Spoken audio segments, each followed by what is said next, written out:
Yapon raqamli universitetidan 1 million so'm yutish uchun Judo 703 promokodni kiriting. Birinchi raqamli valyuta kurslari kanaliga xush kelibsiz.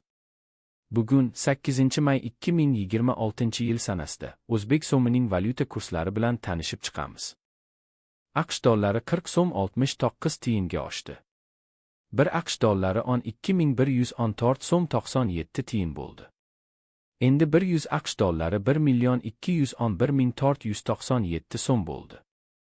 Oxirgi oyda AQSh dollari 0.9% ga tushdi. Yevro 41 so'm 86 tiyinga oshdi. 1 yevro 14.260 so'm 53 tiyin bo'ldi. Endi 100 yevro 1.426.053 so'm bo'ldi. Oxirgi oyda yevro 0.2% ga tushdi. Rossiya rubli 1 so'm 21 tiyinga oshdi. 1 Rossiya rubli 162 so'm 7 tiyin bo'ldi. Endi 1000 Rossiya rubli 162.070 so'm bo'ldi. Oxirgi oyda Rossiya rubli 3.9% ga oshdi. Qozog'iston tengesi 9 tiyinga oshdi.